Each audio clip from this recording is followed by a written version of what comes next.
영등포 콜라텍에서 벌어지는 춤바람에 미친 황혼의 그녀들. 그곳에선 과연 어떤 일들이 일어날까? 사람에게 되었다는 말. 여러분은 무슨 의미인지 알고 계시죠? 요 근래 제가 그랬습니다. 칭찬을 받은 것에 대한 기쁨을 주체하지 못해 저의 판단력이 흐려져 생긴 일 말입니다. 여러분은 저를 보고 절대 이런 일이 일어나시지 말길 바랍니다. 이야기 시작하기 전 구독과 좋아요, 알림 설정 눌러주시고 여러분의 생각을 댓글로 남겨주세요. 남편이 세상을 떠난 지 벌써 2년이 지났습니다. 저는 김선옥, 올해 67세죠.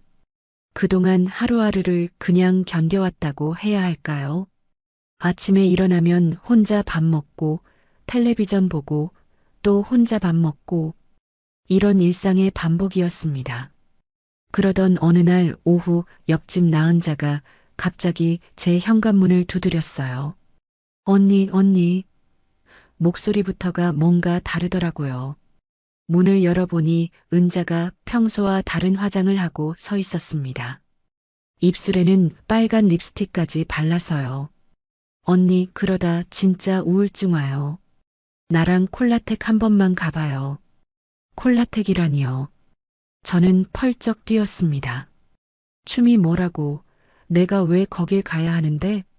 하지만 은자는 포기하지 않았어요. 언니, 거기 할머니들 진짜 멋있어요. 70대인데도 춤추면서 웃고 떠들고 그게 진짜 사는 거 아닐까요? 은자의 말을 들으니 마음 한구석이 이상했습니다. 언제부터인가 저는 웃어본 적이 없었거든요. 거울을 보면 항상 무표정한 얼굴만 있었죠. 그런 제 모습이 갑자기 초라해 보였어요. 그래도 이 나이에 춤은 좀 그렇지 않아? 언니, 한 번만요. 정말 한 번만. 안 맞으면 바로 나오면 되잖아요. 결국 저는 은자의 손에 이끌려 집을 나섰습니다. 평생 가본 적 없는 콜라텍이라는 곳으로 말이에요. 지하철을 타고 영등포로 향하는 동안 제 가슴은 두근두근 뛰었어요. 설렘보다는 두려움에 가까웠죠. 영등포역에서 내려 골목길을 따라 걷다 보니 네온 사인이 번쩍번쩍하는 건물이 나타났습니다. 영등포 댄스홀이라고 적혀 있더라고요. 입구에서 잠깐 망설였어요. 정말 들어가야 하나 싶었거든요. 언니 가요. 은자가 제 손을 잡고 안으로 들어갔습니다. 그 순간 제 귀에 트로트 음악이 쿵쿵 울려 퍼졌어요. 무지개색 조명이 천장에서 빙글빙글 돌고 있었고 그 불빛 아래에서 할머니들이 열정적으로 춤을 추고 계셨습니다. 저는 그 광경을 보고 깜짝 놀랐어요. 제가 생각했던 것과는 완전히 달랐거든요. 거기서 춤추는 분들의 얼굴에는 진짜 행복한 미소가 가득했습니다. 나이는 저보다 많아 보이는 분들도 계셨는데 그분들이 추는 춤에는 생기가 넘쳤어요. 그때 처음 깨달았습니다. 아, 나도 저렇게 웃을 수 있었구나. 저렇게 살아있다는 걸 느낄 수 있었구나 하고 말이에요. 은자가 제 팔을 잡고 구석진 테이블로 안내했습니다. 그곳에서 콜라텍 안을 둘러보니 정말 신기했어요. 70대로 보이는 할머니가 젊은 남자와 춤을 추고 계셨거든요. 그분의 얼굴에는 소녀 같은 미소가 가득했습니다. 어머, 언니 저기 봐요. 저분은 올해 75인데 매주 나와요. 은자가 손가락으로 가리키는 할머니를 보니 정말 놀라웠어요. 파마머리에 화려한 원피스를 입고 계셨는데 춤 실력이 장난이 아니더라고요. 발걸음도 경쾌하고 몸짓도 우아했습니다. 그때 갑자기 음악이 바뀌면서 사회자가 마이크를 들었어요. 자, 이번엔 새로 오신 분들도 함께 춤춰보는 시간입니다. 제 심장이 쿵쾅거렸습니다. 설마 저를 말하는 건 아니겠죠?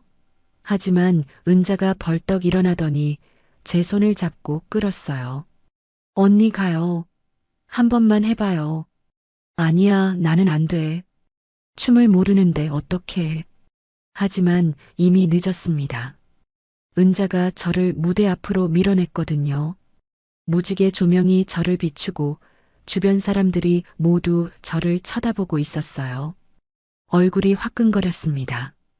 음악이 시작됐어요. 이미자의 동백아가씨였죠.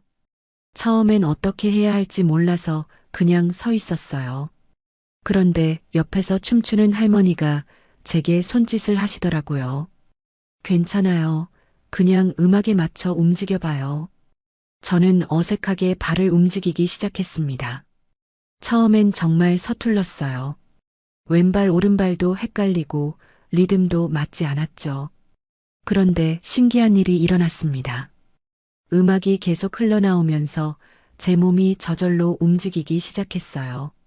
마치 오래전 기억이 되살아나는 것 같았습니다. 그러다 갑자기 눈물이 주르륵 흘러내렸어요. 대학 시절 제 모습이 떠올랐거든요. 음악교육과 학생이었던 저는 지휘봉을 들고 무대에 섰던 적이 있었어요. 그때의 설렘과 떨림, 그리고 음악에 대한 순수한 사랑. 모든 게 한꺼번에 밀려왔습니다. 남편이 돌아가실 때도 장례식장에서도 저는 울지 않았어요. 슬픔을 억지로 참았었죠. 이제 혼자 살아야 한다는 생각에 눈물조차 사치라고 여겼거든요.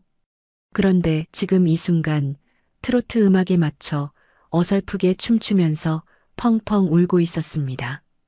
주변 사람들이 저를 이상하게 볼까봐 걱정했는데 오히려 박수를 쳐주시더라고요.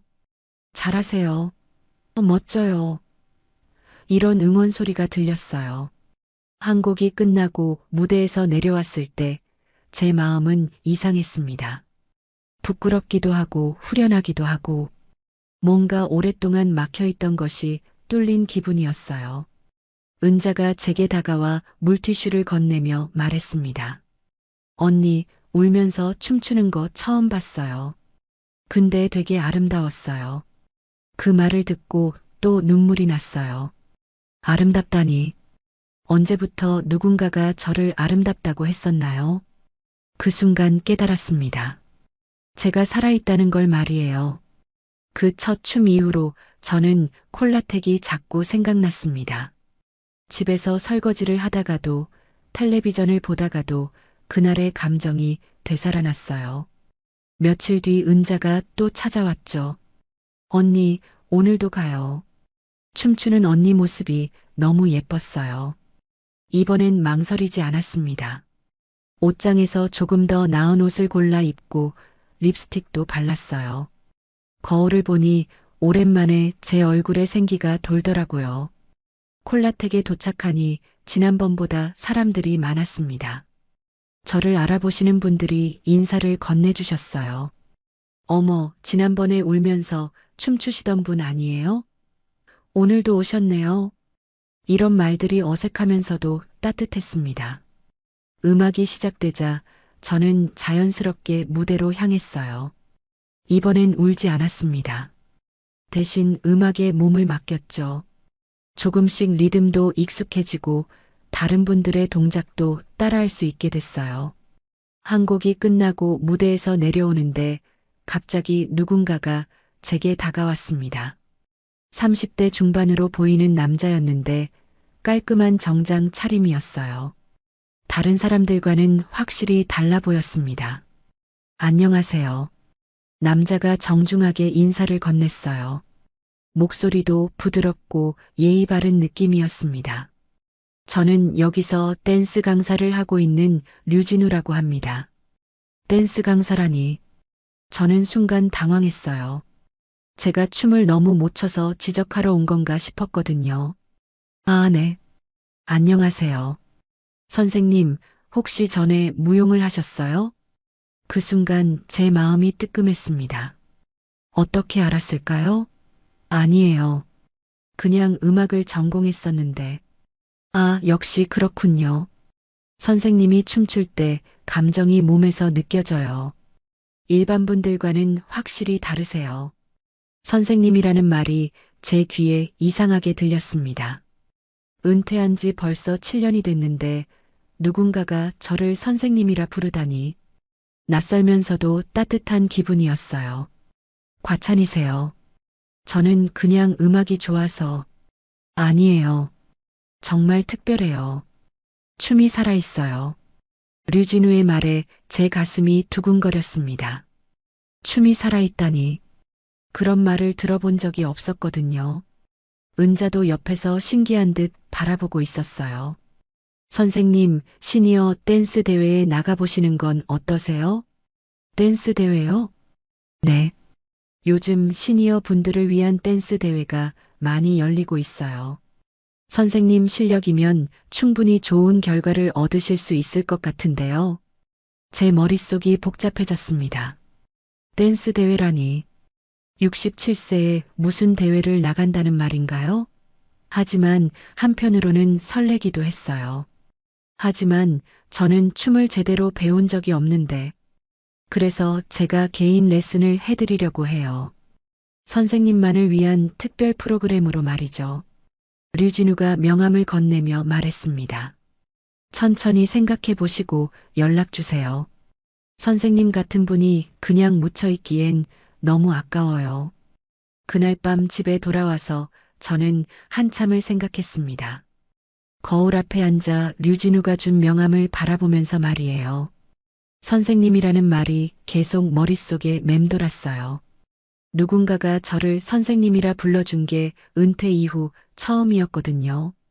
학교에서 퇴직하고 나서는 그냥 할머니, 아줌마 이런 소리만 들었는데 오랜만에 제가 누군가에게 인정받는 기분이었습니다. 혼자 웃다가 또 울었어요.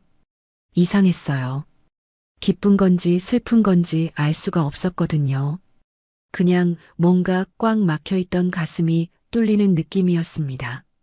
다음 날 아침 저는 류진우에게 전화를 걸었어요. 안녕하세요.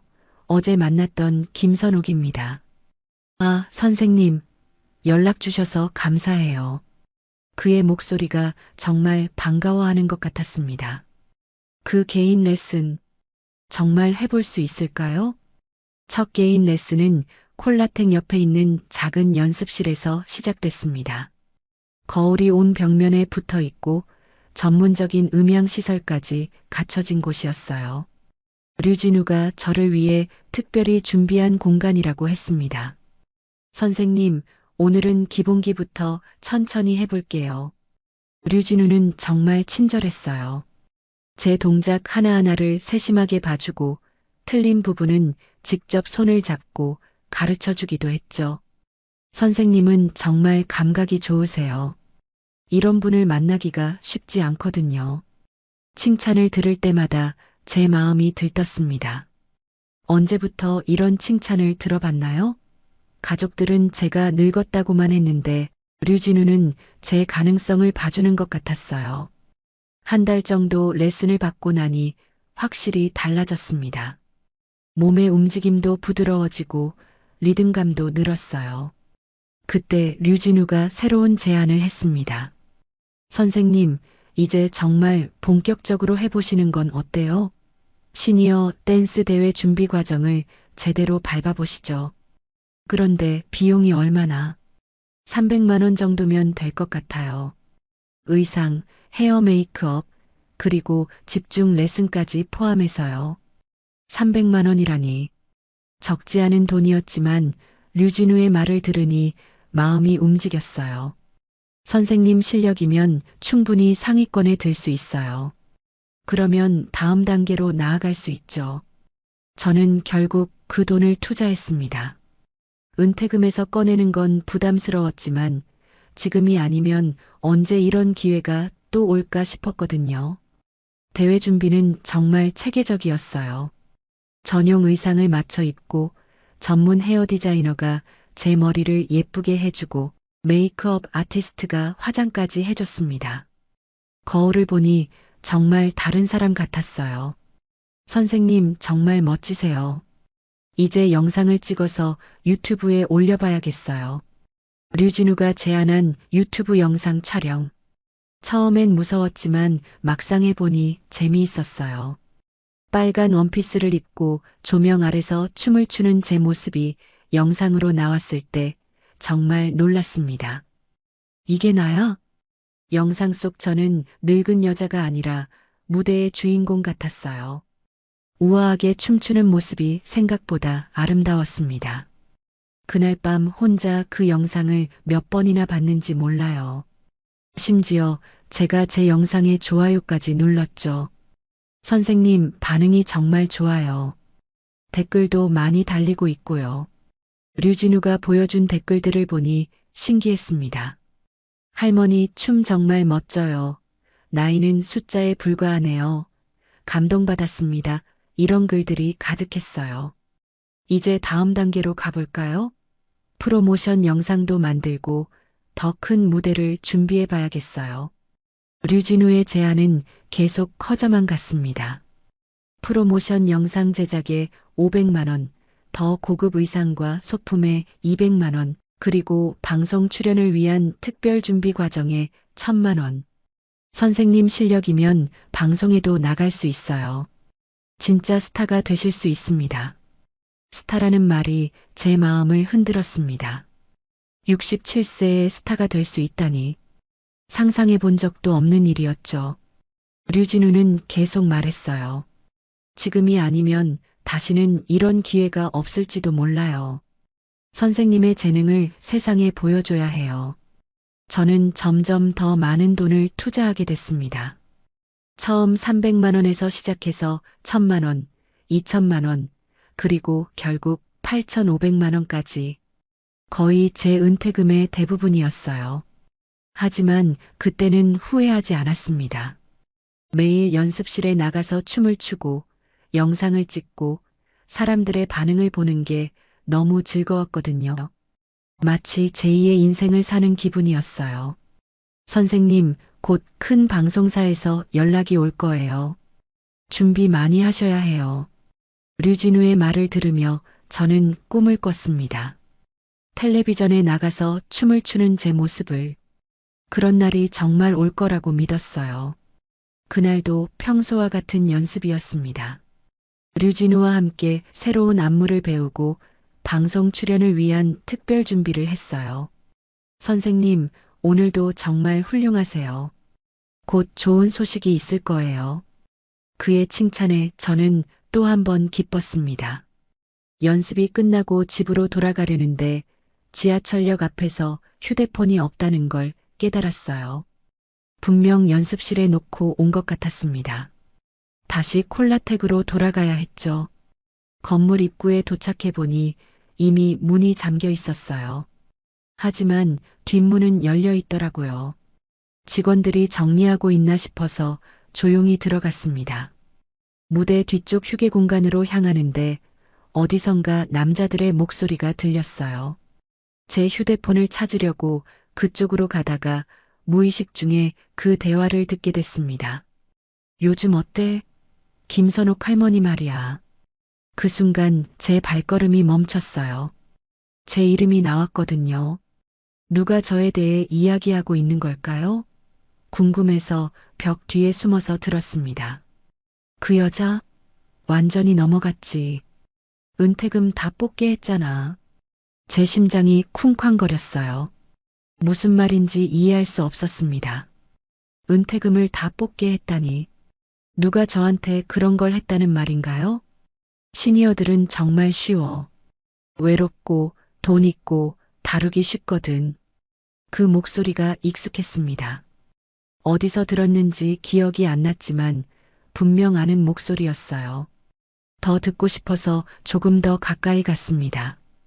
처음엔 좀 까다로울 줄 알았는데 선생님이라고 몇 번 불러주니까 완전히 녹더라고. 그다음부터는 뭘 해달라고 해도 다 해줘.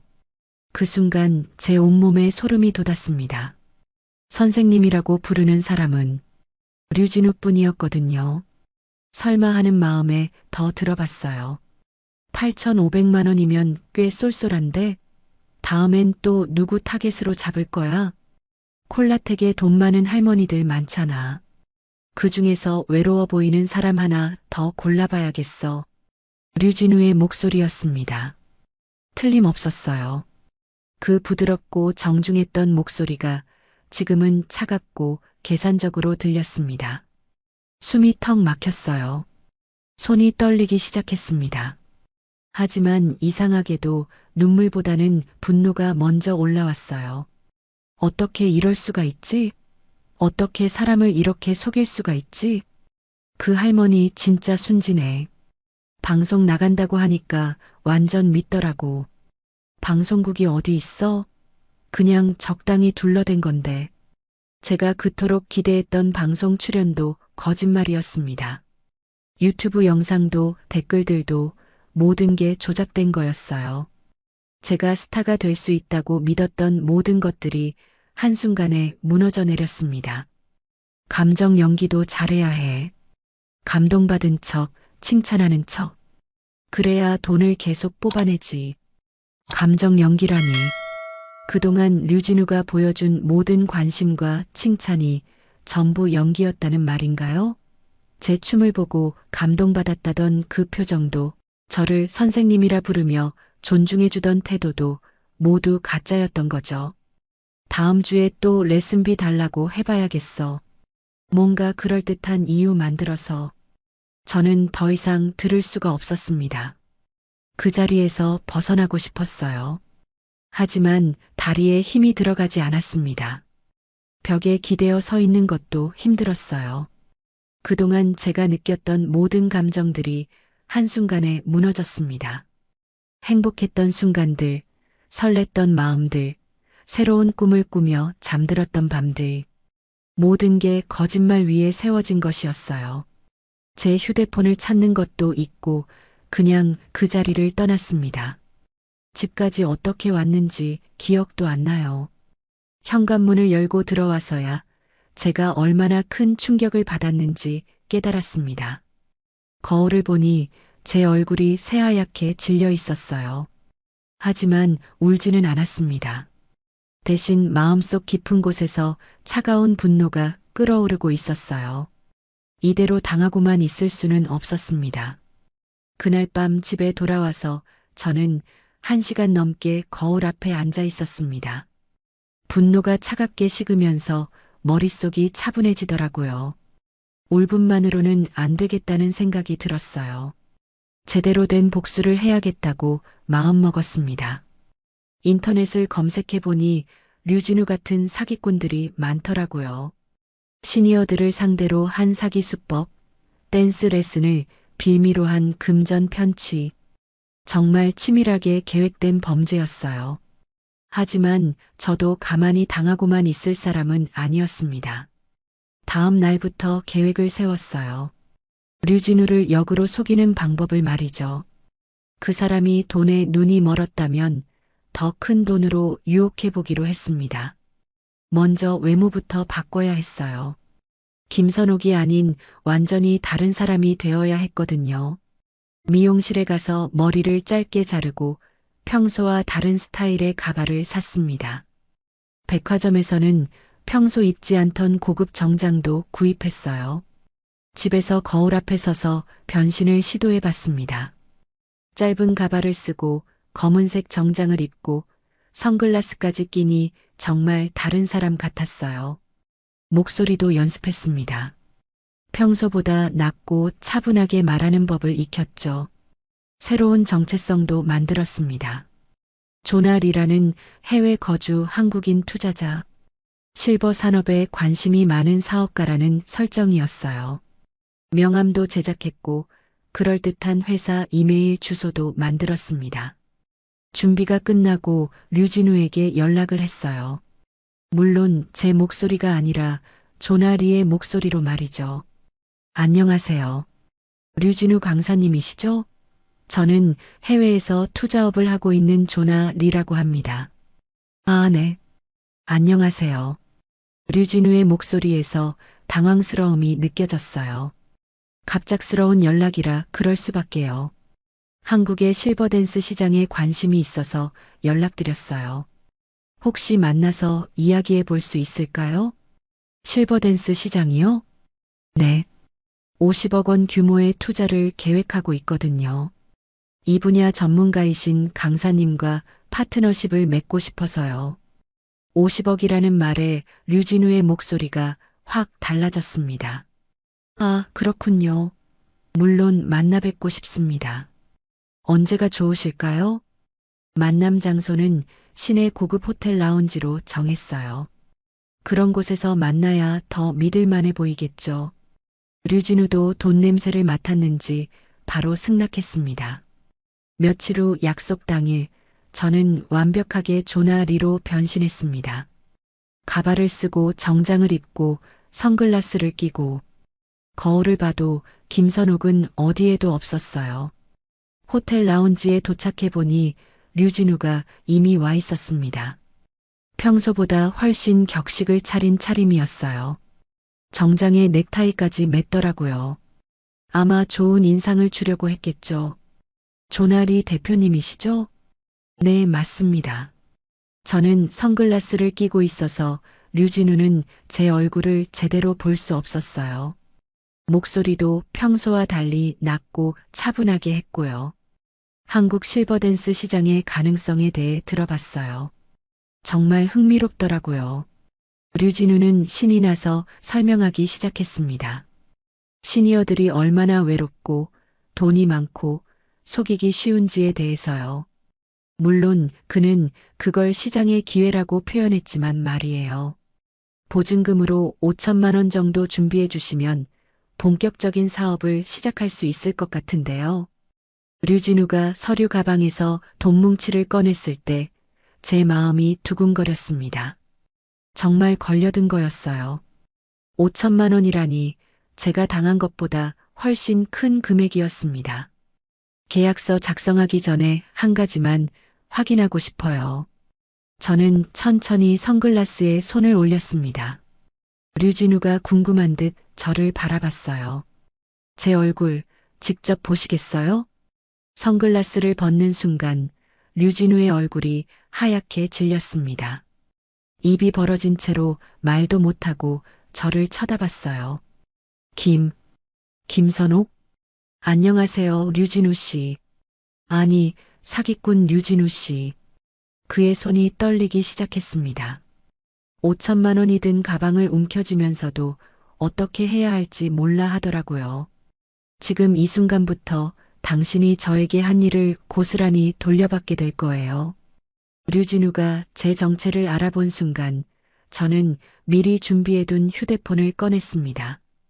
경찰서에 신고를 넣어둔 상태였거든요. 지금 현장에서 사기꾼을 붙잡고 있습니다. 증거품까지 가지고 있어요. 김선옥 씨, 이거 오해예요. 제가 설명을.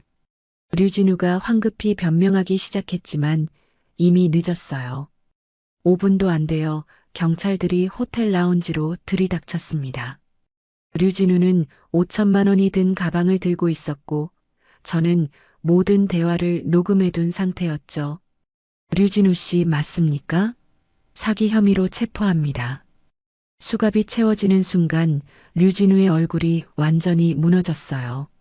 그동안 자신만만했던 모습은 온데간데없고 초라한 사기꾼의 민낯만 남았습니다. 경찰서에서 조사받는 과정에서 더 놀라운 사실들이 밝혀졌어요. 류진우는 이미 전과가 있는 상습범이었습니다. 지난 5년간 전국을 돌아다니며 시니어 여성들을 상대로 똑같은 수법을 써왔던 거예요. 댄스 스타가 될 수 있다. 방송에 출연시켜주겠다. 당신은 특별한 재능이 있다. 이런 달콤한 말로 외로운 할머니들을 속여왔던 겁니다. 피해 금액만 해도 2억 원에 가까웠어요. 경찰관이 보여준 다른 피해자 명단을 보니 마음이 아팠습니다. 저처럼 외로운 시니어 여성들이 10여 명이나 됐거든요. 누구는 3천만 원, 누구는 5천만 원, 심지어 1억 원 넘게 당한 분도 계셨어요. 며칠 후 법원에서 열린 공판에 저는 증인으로 출석했습니다. 다른 피해자분들도 함께 계셨어요. 60대부터 80대까지 모두 저와 비슷한 상황이었던 분들이었습니다. 재판장에서 류진우를 다시 보니 이상한 기분이었어요. 그토록 신뢰했던 사람이 이제는 철창 너머에 앉아 있었거든요. 그의 얼굴에는 후회와 두려움이 가득했습니다. 피고는 어떤 심정으로 이런 범행을 저질렀습니까? 판사의 질문에 류진우는 대답조차 제대로 하지 못했어요. 죄송합니다라는 말만 반복할 뿐이었죠. 그 모습을 보니 한편으로는 측은하기도 했지만 제가 느꼈던 배신감을 생각하면 동정할 마음은 없었어요. 재판이 끝나고 법원 앞에서 기자들이 몰려들었습니다. 시니어 대상 댄스 사기 사건이 언론의 관심을 받게 된 거였어요. 다른 피해자분들은 얼굴을 가리고 피해 다니셨지만 저는 당당하게 마이크 앞에 섰습니다. 이번 사건에 대해 한 말씀 해주시겠어요? 기자의 질문에 저는 깊게 숨을 들이쉬었습니다. 할 말이 많았거든요.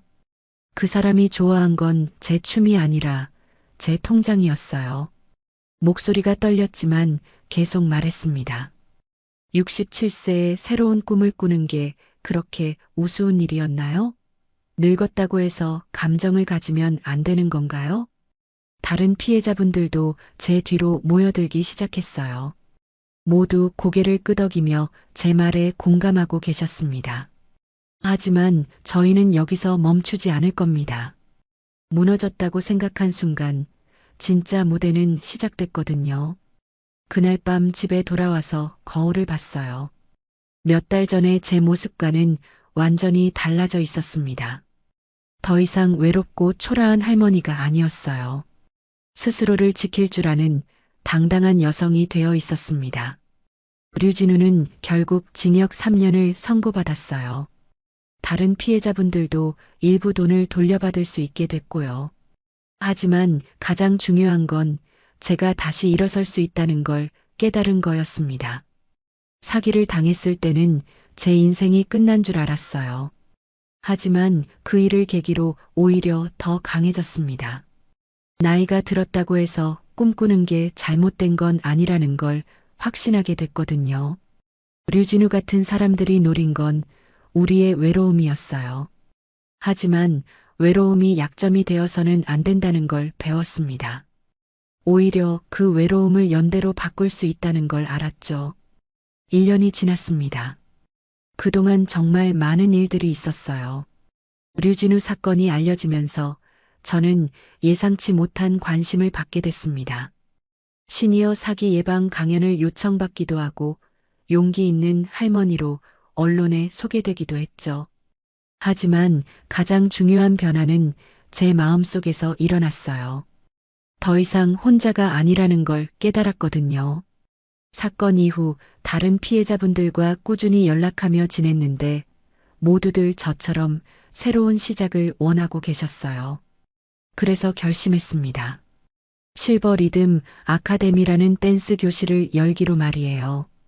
류진우에게서 되찾은 돈과 제 남은 저축을 모아서 작은 연습실을 얻었습니다.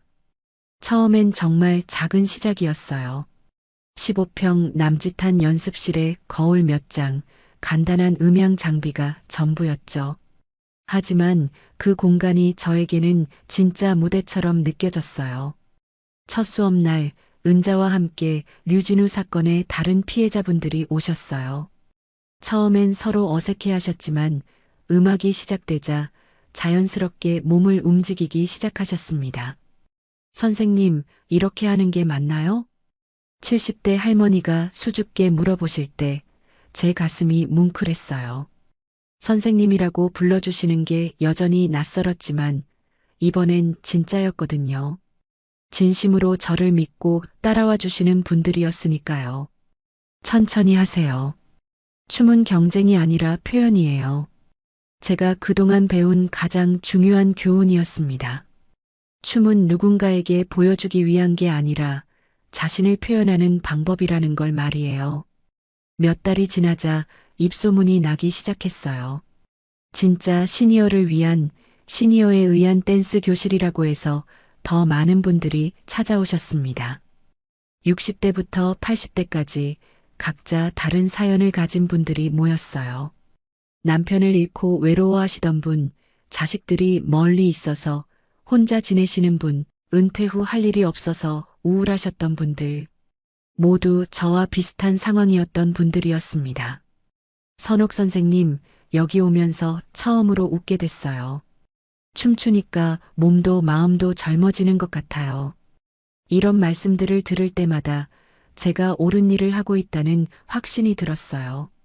류진우가 우리의 외로움을 이용해서 돈을 빼앗아 갔다면 저는 그 외로움을 연대로 바꾸고 있었거든요. 어느 날 수업이 끝나고 한 분이 제게 다가오셨어요. 선생님, 춤이 뭔가요? 갑작스러운 질문이었지만 저는 망설이지 않고 대답할 수 있었습니다. 춤이 뭐냐고요? 살아있다는 증거예요. 그분이 고개를 끄덕이며 웃으시는 모습을 보니 뿌듯했어요. 제가 그동안 깨달은 진리를 나누고 있다는 생각이 들었거든요. 6개월 후에는 작은 발표회도 열었습니다. 가족들과 친구들을 초대해서 그동안 연습한 춤을 선보이는 자리였어요. 무대는 작았지만 모든 분들의 얼굴에는 진짜 기쁨이 가득했습니다. 발표회가 끝나고 한 기자가 저에게 인터뷰를 요청했어요. 류진우 씨는 어떻게 생각하세요? 예상했던 질문이었습니다. 그 사람요? 지금도 제 춤을 보고 있겠죠. 감옥 안에서요. 기자가 놀란 표정을 지었지만 저는 담담했어요. 분노는 이미 오래전에 사라졌거든요. 대신 류진우에게 고마운 마음도 있었어요. 그 사건이 없었다면 제가 이렇게 성장할 수 있었을까 싶어서요. 하지만 가장 중요한 건 저희가 여전히 춤추고 있다는 거예요. 누구에게 속지도 않고 누구를 속이지도 않고 진짜 우리 자신으로 말이죠. 지금 제 댄스 교실에는 30여 명의 시니어 분들이 다니고 계세요. 모두들 처음 오셨을 때와는 완전히 다른 모습이에요. 자신감도 생기고 웃음도 많아지고 무엇보다 혼자가 아니라는 걸 아시게 됐거든요. 저는 이제 확신해요. 나이는 정말 숫자에 불과하다는 걸. 67세에 새로운 꿈을 꾸는 것도, 70세에 춤을 배우는 것도, 80세에 무대에 서는 것도 전혀 이상한 일이 아니라는 걸 말이에요. 류진우는 제 꿈을 돈으로 바꾸려 했지만 결국 저는 더 큰 꿈을 얻게 됐습니다. 혼자만의 꿈이 아니라 함께하는 꿈을 말이에요. 말이에요.